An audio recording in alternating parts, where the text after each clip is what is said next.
दर्शकों ब्रेक तो बाद थोड़ा स्वागत है जी। डॉक्टर साहब जड़ा असी फेसबुक मैसेज पढ़न जा रहे हैं वो है वीर अनंददीप सिंह जी का काशीपुर उत्तराखंड तो ਇਹ ਲਿਖਦੇ ਹਨ ਵਾਹਿਗੁਰੂ ਜੀ ਕਾ ਖਾਲਸਾ ਵਾਹਿਗੁਰੂ ਜੀ ਕੀ ਫਤਿਹ। ਮੈਂ ਕਾਲਜ ਸਟੂਡੈਂਟ ਹਾਂ ਅਤੇ ਮੈਨੂੰ ਫੇਸਬੁੱਕ ਤੇ ਤੁਹਾਡੇ ਪੇਜ ਬਾਰੇ ਕੁਝ ਸਮਾਂ ਪਹਿਲਾਂ ਹੀ ਪਤਾ ਲੱਗਾ ਸੀ। ਮੈਂ ਤੁਹਾਡੀ ਵਿਚਾਰਧਾਰਾ ਨੂੰ ਦਿਲੋਂ ਸਰਾਹਨਾ ਹਾਂ। ਮੈਨੂੰ ਆਪਣੇ ਵੱਡਿਆਂ ਨੇ ਦੱਸਿਆ ਪਰ 1984 ਅਤੇ ਖਾਲਿਸਤਾਨ ਬਾਰੇ ਥੋੜਾ ਹੀ ਪਤਾ ਸੀ ਤੇ ਇੱਕ ਗੱਲ ਹੋਰ ਵੱਡਿਆਂ ਨੇ ਦੱਸੀ ਸੀ ਕਿ ਖਾਲਿਸਤਾਨ ਦੀ ਲਹਿਰ ਹੁਣ ਖਤਮ ਹੋ ਚੁੱਕੀ ਹੈ। ਪਰ ਇਸ ਮਿਸ ਇਨਫੋਰਮੇਸ਼ਨ ਲਈ ਕਿਸੇ ਦਾ ਕਸੂਰ ਨਹੀਂ ਹੈ। ਪਰ ਅੱਜ ਤੁਹਾਡੇ ਐਫਰਟ ਨੂੰ ਦੇਖ ਕੇ ਬੜੀ ਖੁਸ਼ੀ ਹੋਈ ਹੈ। ਖਾਲਿਸਤਾਨ ਦੀ ਹਮਾਇਤ ਕਰਨੀ ਮੇਰੇ ਲਈ ਮੁਸ਼ਕਲ ਸੀ ਕੁਝ ਕਾਰਨਾਂ ਕਰਕੇ, ਪਰ ਤੁਹਾਡੇ ਵਰਗਾ ਪੜ੍ਹਿਆ ਲਿਖਿਆ ਤੇ ਸੂਝਵਾਨ ਬੰਦਾ ਜੇ ਖੁਸ਼ਹਾਲ ਖਾਲਿਸਤਾਨ ਦੀ ਭਵਿੱਖਬਾਣੀ ਕਰਦਾ ਹੈ ਫਿਰ ਤਾਂ ਜ਼ਰੂਰ ਸੰਭਵ ਹੈ। ਇਹ ਮੈਂ ਸਮਝਦਾ ਹਾਂ ਖਾਲਿਸਤਾਨ ਬਣਨ ਦਾ ਜੋ ਕਾਰਨ ਹੈ ਉਹ ਹੈ ਭਾਰਤ ਦਾ ਸਿੱਖਾਂ ਪ੍ਰਤੀ ਖਰਾਬ ਸੰਵਿਧਾਨ ਅਤੇ ਜੂਨ ਨਵੰਬਰ 1984 ਚ ਹੋਇਆ ਸਾਡਾ ਨੁਕਸਾਨ। ਇਹ ਸਭ ਨਾਲੋਂ ਵੱਡਾ ਕਾਰਨ ਹੈ, ਪਰ ਨੌਜਵਾਨਾਂ ਨੂੰ ਫਿਰ ਵੀ ਸਮਝ ਨਹੀਂ ਆ ਰਿਹਾ ਕਿਉਂਕਿ ਉਹ ਨਸ਼ੇ 'ਚ ਅਤੇ ਹੋਰ ਵਾਧੂ ਫੈਸ਼ਨਾਂ 'ਚ ਫਸੇ ਹੋਏ ਹਨ। ਮੈਨੂੰ ਲੱਗਦਾ ਹੈ ਕਿ ਖਾਲਿਸਤਾਨ ਦੇ ਪ੍ਰਚਾਰ ਲਈ ਖਾਲਿਸਤਾਨ ਸੰਬੰਧੀ ਵਾਲਪੇਪਰ, ਗਾਣੇ, ਰੋਡ ਮੈਪ, ਖਾਲਿਸਤਾਨ ਦੀ ਪੁਲਿਸ ਅਤੇ ਫੌਜ ਤੇ ਐਨੀਮੇਟਡ ਸੈਂਪਲ ਹੋਰ ਵੀ ਬਹੁਤ ਕੁਝ ਕੀਤਾ ਜਾ ਸਕਦਾ ਹੈ। ਇਹਦੇ ਨਾਲ ਅੱਜ ਦੀ ਪੀੜ੍ਹੀ ਨੂੰ ਅੱਜ ਦੀ ਭਾਸ਼ਾ ਵਿੱਚ ਆਪਣੇ ਨਿਸ਼ਾਨੇ ਦੀ ਸਮਝ ਆਵੇਗੀ। ਇਹ ਮੇਰੀ ਸੋਚ ਹੈ, ਠੀਕ ਹੈ ਜਾਂ नहीं इस बारे मैं थोड़े जवाब का इंतजार करांगा। खालिस्तान जिंदाबाद जी। डॉक्टर साहब जिंदाबाद जिंदाबाद। ਮੈਨੂੰ ਬੜੀ ਖੁਸ਼ੀ ਹੁੰਦੀ ਹੈ ਜਦੋਂ ਮੈਂ ਦੇਖਦੇ ਹਾਂ ਕਿ ਸਾਊਥ ਏਸ਼ੀਆ ਦੇ ਡਿਫਰੈਂਟ ਸੈਕਟਰਸ ਦੇ ਵਿੱਚ ਡਿਫਰੈਂਟ ਸ਼ਹਿਰਾਂ ਸਟੇਟਾਂ 'ਚ ਬੈਠੇ ਸਾਡੇ ਵੀਰ ਭੈਣਾਂ ਫੇਸਬੁੱਕ ਰਾਹੀਂ ਜਾਂ ਯੂਟਿਊਬ ਰਾਹੀਂ ਸਾਡੇ ਨਾਲ ਜੁੜਦੇ ਨੇ। ਔਰ ਮੈਨੂੰ ਕਈ ਵਾਰੀ ਹੁਣ ਅੱਗੇ ਨਾਲ ਕਹਿੰਦਾ ਤਾਂ ਮੈਂ ਅਜੇ ਵੀ ਕਦੇ ਕਦੇ, ਪਰ ਹੁਣ ਮੈਂ ਕੁਝ ਘਟਾ ਦਿੱਤਾ, ਕਹਿਣਾ ਵੀ ਸਿੱਖਾਂ ਨੂੰ ਪੜ੍ਹਨ ਲਿਖਣ ਦਾ ਸ਼ੌਕ ਨਹੀਂ ਹੈ। ਇਹਨਾਂ ਦੀਆਂ ਲਿਖਤਾਂ ਦੇਖ ਕੇ ਮੈਨੂੰ ਲੱਗਦਾ ਹੈ ਵੀ ਸਾਡੀ ਜਨਰੇਸ਼ਨ ਨੂੰ ਇਹਨਾਂ ਨੇ ਕੱਟ ਦਿੱਤਾ ਹੈ। ਸਾਡੀ ਜਨਰੇਸ਼ਨ ਜ਼ਰੂਰ ਨਕੰਮਿਆਂ ਦੀ ਜਨਰੇਸ਼ਨ ਸੀ, ਬਟ ਇਹ ਜਿਹੜੇ ਨੇ ਇਹਨਾਂ ਦੀ ਔਰ ਜਿੰਨੀ ਇੱਕ ਇਹਨਾਂ ਨੇ ਵੀਰ ਅਨੰਦਦੀਪ ਸਿੰਘ ਜੀ ਨੇ ਬੜੇ ਬਰੀਫ ਦੇ ਵਿੱਚ ਬਿਆਨ ਕੀਤੇ ਉਹ ਮੈਂ ਸਮਝਦਾ ਵੀ ਬੜੀ ਯੋਗਤਾ ਵਾਲੀ ਗੱਲ ਨੂੰ ਵੀ ਦੱਸਦਾ ਹੈ ਕਿ ਇਸ ਜਨਰੇਸ਼ਨ 'ਚ ਕਿਸ ਕਦਰ ਈਵਨ ਕਿਸੇ ਇਸ਼ੂ ਨੂੰ ਡੂੰਘਾਈ 'ਚ ਜਾ ਕੇ ਦੇਖਣ ਦੀ ਭਾਵਨਾ ਵੀ ਹੈ ਜੀ। ਸਾਡੇ ਬੇਸ਼ੱਕ ਜਿਹੜਾ ਉਹ ਪੜ੍ਹਨ ਦਾ ਸ਼ੌਕ ਨਹੀਂ ਸੀ, ਲੇਕਿਨ ਇੱਕ ਬਿਊਟੀ ਰਹੀ ਸਾਡੀ ਜਨਰੇਸ਼ਨ ਦੀ ਕਿ ਜਜ਼ਬਾਤੀ ਸੀ, ਅਸੀਂ ਜਜ਼ਬਾਤੀ ਤੌਰ ਤੇ ਜੁੜਦੇ ਸੀ ਤੇ ਫਿਰ ਜਦੋਂ ਜਜ਼ਬਾਤ ਨੂੰ ਠੇਸ ਲੱਗਦੇ ਸੀ ਉਨੀ ਤੇਜ਼ੀ ਨਾਲ ਹੀ ਪਿੱਛੇ ਜਾ ਕੇ ਡਿੱਗ ਪੈਂਦੇ ਸੀ। ਸੋ ਇਸ ਜਨਰੇਸ਼ਨ ਦੀ ਇਹ ਖੂਬਸੂਰਤੀ ਹੈ ਕਿ ਇਹ ਹਰ ਗੱਲ ਨੂੰ ਬਾਈ ਕਨਵਿਕਸ਼ਨ, ਹਰ ਚੀਜ਼ ਨੂੰ ਪਰਖ ਕੇ ਉਸ ਦੇ ਨਾਲ ਫਿਰ ਆਸਥਾ ਕਰਦੇ ਨੇ ਔਰ ਉਹ ਮਜ਼ਬੂਤ ਵੀ ਹੁੰਦਾ ਹੈ। ਸਿੱਖੀ ਜਿਹੜੀ ਹੈ ਉਹ ਵਿਸ਼ਵਾਸ ਔਰ ਗਿਆਨ ਦੋਨਾਂ ਦਾ ਸੁਮੇਲ ਹੈ ਜੀ। ਕੱਲਾ ਵਿਸ਼ਵਾਸ ਜਾਂ ਜਿਸ ਨੂੰ ਕਈ ਵਾਰੀ ਸ਼ਰਧਾ ਵੀ ਕਹਿ ਦਿੰਦੇ ਨੇ, ਉਹਨੂੰ ਅੰਨਾ ਵੀ ਕਹਿੰਦੇ ਨੇ, ਉਹ ਖੂਚ ਵੀ ਸੁੱਟ ਦਿੰਦੀ ਹੈ।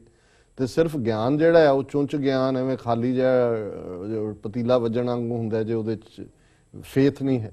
ਸੋ ਇਹ ਇੱਕ ਫੇਥ ਔਰ ਜਿਹੜਾ ਗਿਆਨ ਦਾ ਮੇਲ ਹੈ ਉਹਨਾਂ ਨੇ ਪ੍ਰੋਗਰਾਮ ਨੂੰ ਸਲਾਹਿਆ। ਅਸੀਂ ਸ਼ੁਕਰਗੁਜ਼ਾਰ ਹਾਂ ਔਰ ਸਮਝਦੇ ਹਾਂ ਵੀ ਸਾਡੇ ਲਈ ਇਸ ਕਿਸਮ ਦੀ ਸਰਾਹਨਾ ਜਿਹੜੀ ਹੈ ਉਹ ਸਾਨੂੰ ਉਤਸ਼ਾਹਤ ਕਰਦੀ ਹੈ।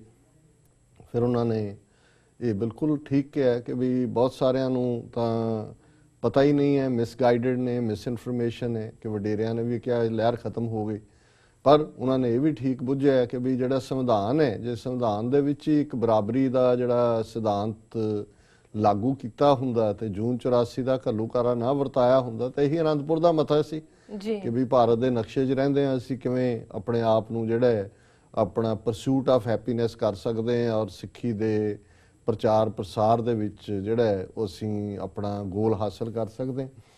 ਫਿਰ ਉਹਨਾਂ ਨੇ ਕਿਹਾ ਵੀ ਇਸ ਵੀ ਇੱਕ ਰੀਜ਼ਨ ਹੈ ਵੀ ਅੱਜ ਤਾਂ ਨੌਜਵਾਨ ਜਾਂ ਨਸ਼ਿਆਂ 'ਚ ਫਸੇ ਹੋਏ ਨੇ ਜਾਂ ਫੈਸ਼ਨਾਂ 'ਚ ਫਸੇ ਹੋਏ ਨੇ, ਸੋ ਉਹਨਾਂ ਲਈ ਤਾਂ ਕੋਈ ਹੈ ਹੀ ਨਹੀਂ ਹੋਰ ਕਾਨਸੈਪਟ।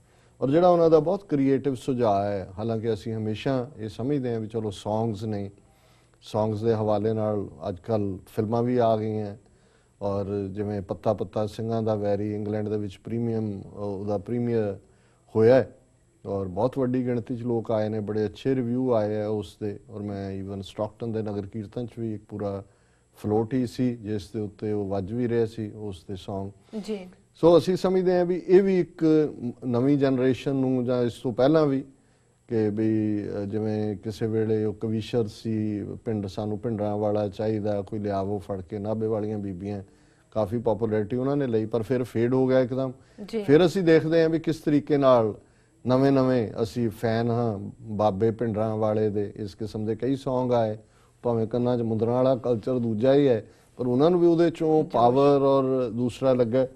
ਪਰ ਉਹਨਾਂ ਨੇ ਹੋਰ ਵੀ ਅੱਗੇ ਜਾਂਦੇ ਆ, ਜਿਵੇਂ ਵਾਲਪੇਪਰਸ ਦੀ ਗੱਲ ਕੀਤੀ ਹੈ ਕਿ ਵੀ ਇਸ ਥੀਮ ਦੇ ਉੱਤੇ ਵਾਲਪੇਪਰ ਹੁਣ ਰੋਡ ਮੈਪ ਪਹਿਲਾਂ ਸਾਡੇ ਦੂਸਰੇ ਜਿਹੜੇ ਟਰਾਂਸਲੇਟਰ ਸੀ ਉਹ ਕਹਿਣ ਲੱਗੇ ਜੀ ਸ਼ਾਇਦ ਇਹ ਰੋਡ ਸ਼ੋਅ ਨਾ ਹੋਏ ਵੀ ਖਾਲਿਸਤਾਨ ਨੂੰ, ਅੱਜ ਕੱਲ੍ਹ ਟੀਵੀ ਵਾਲੇ ਹੁੰਦਾ ਨਾ ਤੁਰੇ ਜਾਂਦੇ ਰੋਡ ਸ਼ੋਅ ਕਰ ਲਿਆ, ਆਪੇ ਹੀ ਹੁੰਦਾ ਕਿ ਵੀ ਸਟੂਡੀਓ 'ਚ ਹੀ ਕਰੀ ਜਾਂਦੇ ਨੇ, 2-4 ਲਿਆ ਕੇ ਹੁੰਦਾ ਵੀ ਜਿਵੇਂ ਸੜਕਾਂ ਤੇ ਜਾ ਰਹੇ ਨੇ, ਉਹ ਬਾਕੀ ਦਿਖਾ ਦਿੰਦੇ ਨੇ ਗੂੰ ਕਰਕੇ ਜੀ। ਸੋ ਮੈਂ ਕਹਿੰਦਾ ਨਹੀਂ, ਇਹ ਰੋਡ ਮੈਪ ਹੈ।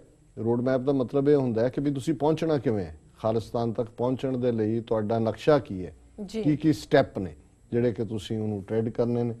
ਫਿਰ ਉਹਨਾਂ ਨੇ ਕਿਹਾ ਵੀ ਐਨੀਮੇਟਡ ਇਮੇਜ, ਕਿ ਵੀ ਅੱਜ ਕੱਲ੍ਹ ਜਿਵੇਂ ਟੈਕਨੋਲੋਜੀ ਐਨੀਮੇਟਡ 4 ਸਾਹਿਬਜ਼ਾਦਿਆਂ ਦੇ ਮੌਕੇ ਤੇ ਉਹਦਾ ਜ਼ਿਆਦਾ ਹੋਇਆ, ਉਸ ਤੋਂ ਪਹਿਲਾਂ ਵੀ ਐਨੀਮੇਟਡ ਫਿਲਮਾਂ ਉਹਨਾਂ ਨੇ ਵਿਸਮਾਦ ਵਾਲਿਆਂ ਨੇ ਸ਼ੁਰੂ ਕੀਤੀਆਂ ਸੀ ਮੋਹਾਲੀ ਤੋਂ ਜੀ। ਫਿਰ ਉਹਨਾਂ ਨੇ ਇਹੀ ਐਨੀਮੇਟਡ ਦੀ ਫੌਜ ਤੇ ਪੁਲਿਸ ਖਾਲਿਸਤਾਨ ਦੀ ਕਿਸ ਤਰੀਕੇ ਦੀ ਜਾਂ ਉਸ ਦੇ ਐਨੀਮੇਟਡ ਇਮੇਜ।